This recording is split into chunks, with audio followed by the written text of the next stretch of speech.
신명기 16장 13절부터 17절의 말씀을 가지고 감사절을 왜 지키는가 라는 제목으로 여러분과 은혜의 말씀, 소망의 말씀, 또한 생명의 말씀 나누도록 하겠습니다.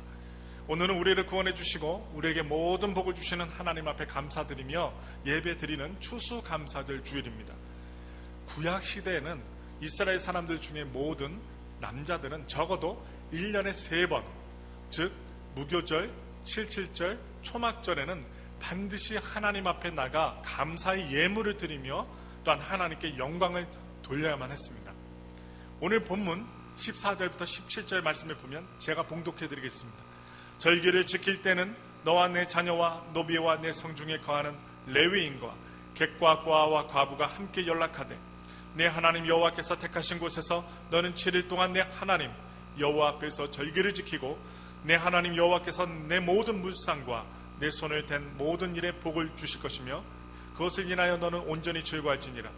너희 중 모든 남자는 1년 3차 곧 무교절과 77절과 초막절에 내 하나님 여호와의 택하신 곳에서 여호와께 보이되 공수로 여호와께 보이지 말고 각 사람이 내 하나님 여호와의 주신 복을 따라 그 힘대로 물건을 드릴지니라 라고 했습니다. 여기에서 우리는 이 날이 온 백성이 함께 즐기고 기뻐하는 축제 날임을 알 수 있습니다. 더구나 이 날은 빈손으로 하나님 앞에 나가는 것이 아니라 하나님께서 주신 복을 따라 각자 힘대로 물건을 바치는 감사절입니다. 그렇다면 하나님께서 왜 이스라엘 백성들에게 감사드리는 절기를 1년에 3번씩 지키도록 명령하셨을까요? 하나님께서 1년에 3번씩 감사절을 지키게 하신 이유는 첫째로 하나님의 은혜를 깨닫고 감사하는 자를 기뻐하시기 때문입니다. 우리가 서로 마주보면서 감사하며 살 때 기쁨과 행복이 넘쳐납니다. 부부 사이에도 여보 수고했어요, 고마워요, 힘내세요 라고 서로 말을 주고받으며 자녀들과도 함께 여러분 건강하게 잘 자라서 고맙구나, 자녀들을 향해서 얘기하고 너희들이 성실하게 살아가니 고맙다라고 대화를 한다면 기쁨이 있고 그 가정에 행복이 있습니다. 마찬가지로 우리가 하나님께 감사하며 살아갈 때 하나님이 기뻐하십니다. 그래서 하나님께서는 그의 백성들로 하여금 하나님의 은혜를 깨달아 감사드리는 절기를 정하시고 지키라고 말씀하신 것입니다. 찬송가 작가인 아이작 와츠가 있습니다. 이 아이작 와츠는 하나님이 계신 곳이 두 곳이 있는데 그 한 곳은 천국이요 다른 한 곳은 감사는 여러분 심령이라고 말했습니다. 천국이야말로 날마다 하나님께 감사하는 마음으로 찬양하는 기쁨이 충만한 나라일 것으로 저는 믿습니다. 두 번째로 우리가 감사하는 것을 곧잘 잊고 살기 때문에 하나님께서 감사절기를 지키라고 하십니다. 1863년 남북전쟁의 와중에서 국민들이 고통을 겪고 있을 그때임에도 불구하고 링컨 대통령은 추수감사절을 국경일로 선포했습니다. 그리고 국내외에 흩어진 모든 미국인이 이날은 하늘 아버지의 선한 은혜를 감사하며 찬양하라는 메시지를 발표했습니다. 링컨 대통령이 잘한 일이 있어요? 땡스기빙데이를 국경일로 만든 거예요. 그리고 노예를 해방시킨 일이에요. 그날 이후로 역대 대통령들은 추수감사절 메시지를 발표하는 전통이 생겨났다고 합니다. 그 중에 시어도어 루즈벨트 대통령이 이런 말을 합니다. 험하고 고생스러운 시대에 초라한 경쟁력을 가졌던 우리 조상에 비하면 지금 우리는 훨씬 편하고 풍요로운 시대에 살고 있습니다. 그러나 미국의 위험은 좋은 것을 주신 하나님께 감사하지 않는 것이다라고 말했습니다. 오늘날 우리에게도 의미 있는 메시지가 아닐 수 없습니다. 우리는 부모님과 스승님의 은혜를 많이 받고 자라났습니다. 그러나 이분들이 베푼 사랑을 당연하게 생각하지는 않는지 모릅니다. 여러분 우리가 이렇게 앉아있는데 당연하게 받고 있는지 생각하지 않는지 여러분 생각하며 기도하며 설교 듣기 바랍니다. 사람으로 태어나 은혜를 모른다면 짐승과 다를 바가 없습니다. 우리가 너무 바쁘게 살다 보면 감사하는 것을 잊을 때가 많습니다. 더더욱 안타까운 것은 하나님 앞에 감사하는 것을 잊어버린다는 것입니다. 그렇다면 하나님 앞에 감사하는 것을 왜 잊어버리게 될까요? 하나님의 은혜와 사랑을 깨닫지 못하기 때문입니다. 사람은 깨닫는 만큼 감사하게 되어 있습니다. 여러분 감사하는 만큼 아멘도 나오고요, 감사하는 만큼 감사도 나옵니다. 미국의 뉴욕 재활병원과 한국의 실로암 안과병원의 벽에 붙어있는 어느 환자의 글을 여러분께 소개하고자 합니다. 한번 들어보세요. 큰일 이루기 위해 힘을 주십사 하나님께 기도했더니 겸손을 배우라고 연약함을 주셨습니다.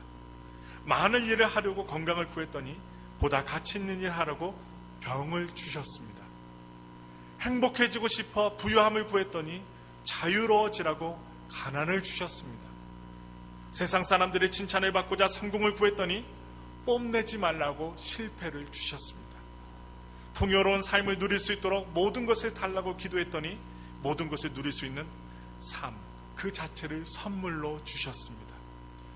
구한 것 하나도 주어지지 않은 줄 알았는데 내 소원 모두 들어주셨습니다.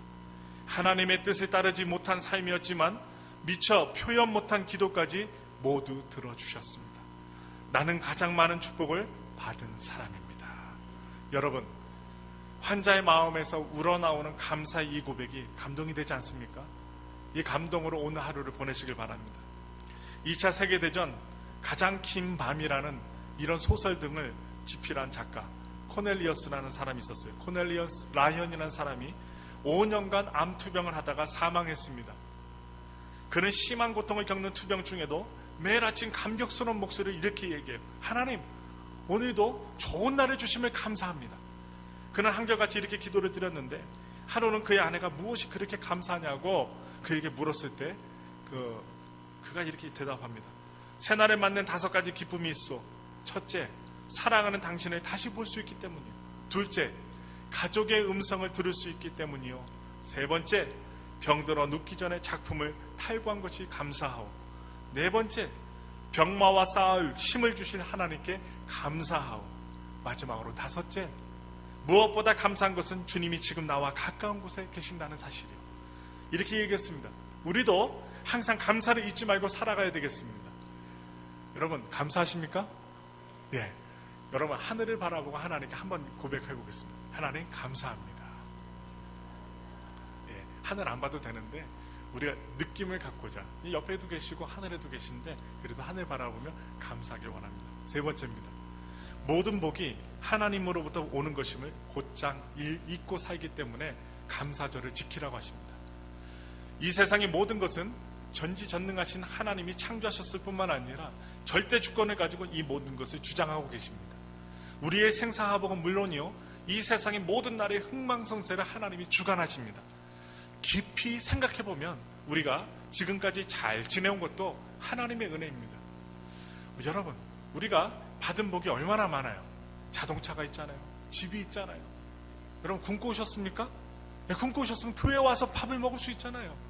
여러분, 신발 떨어져가고 구멍 난 분 있습니까? 아무도 안 계십니다. 여러분, 감사하셔야 돼요. 이 모든 것이 하나님이 주셨음을 알고 하나님께 감사드리기 바랍니다.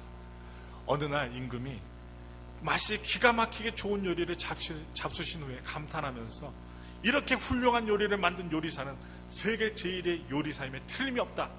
많은 상을 주어야겠으니 데리고 오시오. 요리사를 불러들였습니다. 요리사는 임금의 이야기를 듣고 겸손히 고개를 숙이고, 임금님 감사합니다. 칭찬해 주시니 기쁩니다만 이 요리는 제 기술이 좋아서만이 아닙니다. 칭찬을 해 주시려거든 좋은 야채를 판 채소가게 주인을 칭찬해 주십시오 라고 말했습니다. 성으로 불려간 채소가게 주인도 이렇게 얘기합니다. 임금님, 천만의 말씀입니다. 저는 그저 야채를 팔았을 뿐이며 칭찬받을 사람은 제가 아니라 그 야채를 키운 농부입니다. 이렇게 얘기하고 물러갔습니다. 이번에는 농부를 불렀습니다. 농부는 이렇게 얘기합니다. 임금님, 저는 그저 작은 수고만 했을 뿐입니다. 제가 땅을 갈아 씨를 심어도 때를 따라 비를 주시고 햇빛을 주시는 분이 없으면 식물이 자라지 않고 열매도 맺지 못합니다. 그러므로 감사를 하려면 하나님께 감사해야 합니다 라고 말했다고 합니다. 여러분, 곰곰이 생각해 보십시오. 우리는 하나님의 은혜와 하나님이 주시는 복으로 삽니다. 그러므로 우리가 아무리 노력해도 하나님이 축복해 주시지 않으면 안 됩니다. 그렇기 때문에 우리가 하나님의 은혜를 잊지 않고 살도록 하기 위해 하나님께서 감사의 절기를 만드시고 감사를 하도록 우리에게 명령하시는 것입니다. 네 번째입니다. 감사한 것을 생각하면서 늘 그것을 기억하고 사는 것이 복이 되기 때문입니다. 누구에게나 과거를 돌이켜보면 원망할 것과 감사한 것이 떠오르게 됩니다. 우리가 원망스러운 것을 생각하면 화도 나고 증오심도 생겨 마음이 슬프고 괴롭습니다.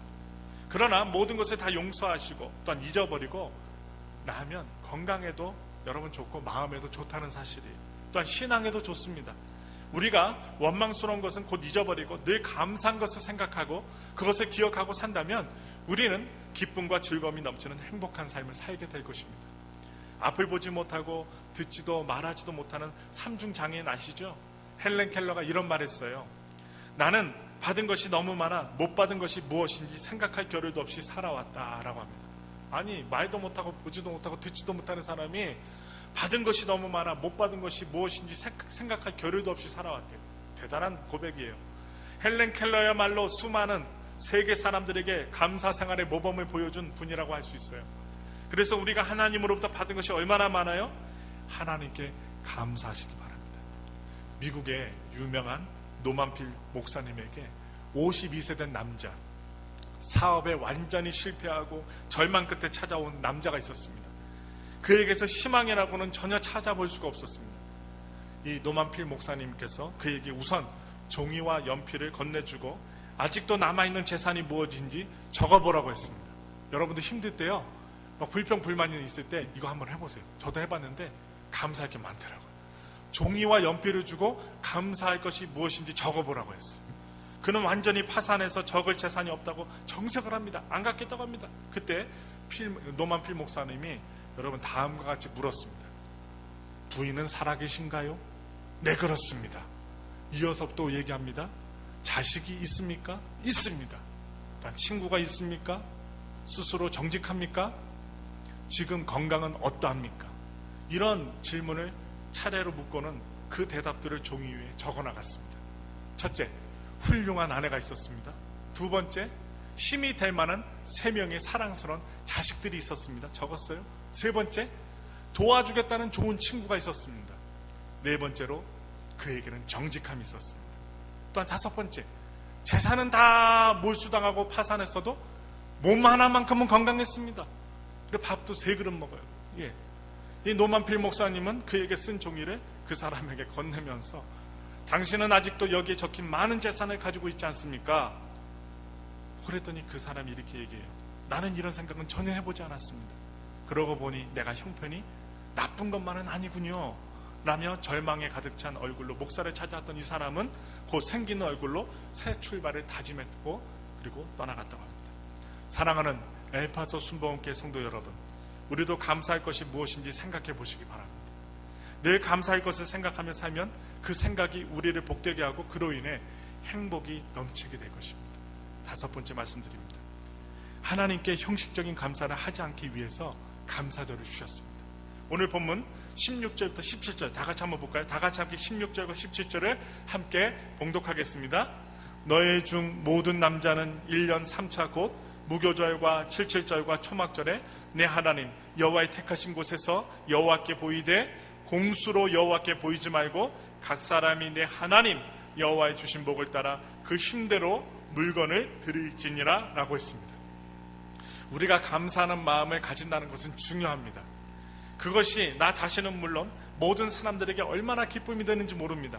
서로 감사하는 생활이 세상을 밝게 하고 행복하게 하는 것이기 때문입니다. 그러나 문제는 사람의 마음이 조석변이라는 것입니다. 뭐냐? 아침 저녁이 다르다는 거예요. 아침에 틀리고 저녁에 틀리고. 사람의 마음은 아침 저녁 변화무쌍합니다. 곧잘 잊어먹어요. 얼마나 잘 까먹는지 몰라요. 이것이 문제입니다. 우리 마음으로 찬양하고 기도하며 감사할 때 하나님을 기쁘시게 할 수 있는데, 여러분 오늘 시편 69편 29절부터 31절을 다 같이 봉독하겠습니다. 오직 나는 가난하고 슬프오니 하나님이여 주의 구원으로 나를 높이소서. 내가 노래로 하나님의 이름을 찬송하며 감사함으로 하나님의 이름을 광대하시다 하리니 이것이 소 곧 뿔과 굽이 있는 황소를 드림보다 여호와를 더욱 기쁘시게 함이 될 것이라 라고 했습니다. 또한 시편 100편 4절 말씀 볼까요? 감사함으로 그 문에 들어가며 찬송함으로 그 궁전에 들어가서 그에게 감사하며 그 이름을 송축할지어다. 또 구절이 있어요. 149편 1절부터 3절 큰 소리를 읽겠습니다. 할렐루야 새 노래로 여호와께 노래하며 성도의 회중에서 찬양할지어다. 이스라엘은 자기를 지으신 자로 인하여 즐거워하며 시온의 거민은 저희의 왕으로 인하여 즐거워할지어다. 춤추며 그의 이름을 찬양하며 소고와 수금으로 그를 찬양할지어다 라고 말했습니다. 우리도 찬양과 기도로 하나님께 영광을 돌리십시다. 그런데 우리가 마음으로 감사하고 입술로 감사를 드리지만 물질을 드리는데 인색하다면 이 사람이야말로 형식적인 감사를 드리는 것입니다. 여러분, 자신을 위해서는 부유하게 쓰면서 하나님을 위해서는 인색하다면 어찌 그의 감사와 찬양을 진심이라고 말할 수 있습니까?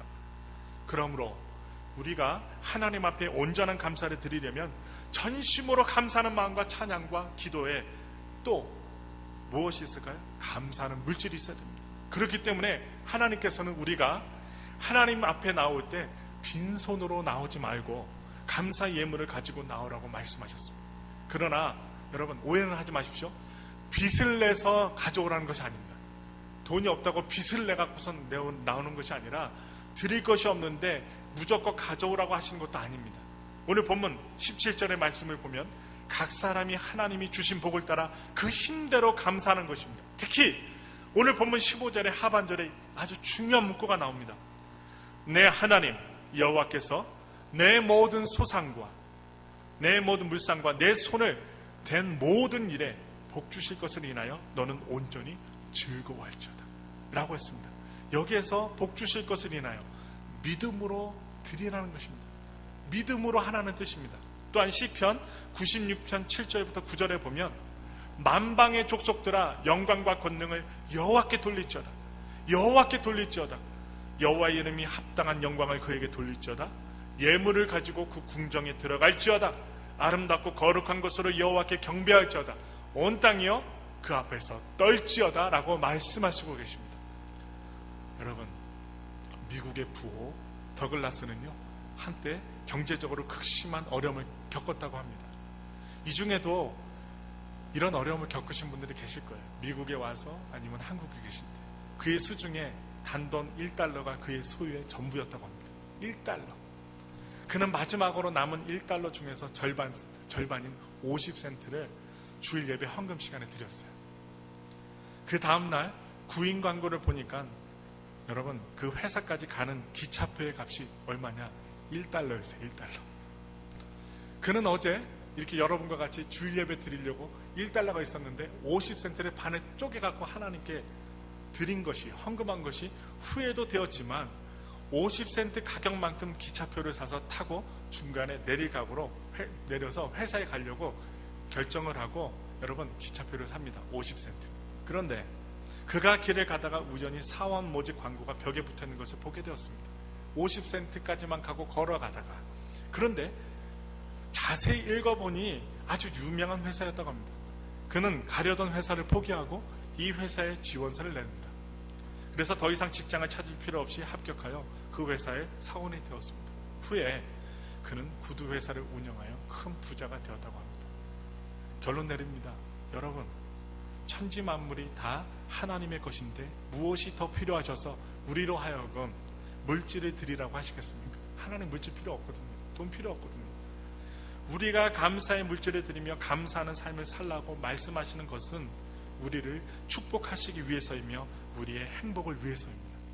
하나님께 감사하며 사는 사람은 더 큰 복을 받고 행복하게 살게 될 것입니다. 부디 늘 하나님 앞에 감사하며 살아가시기를 축원합니다.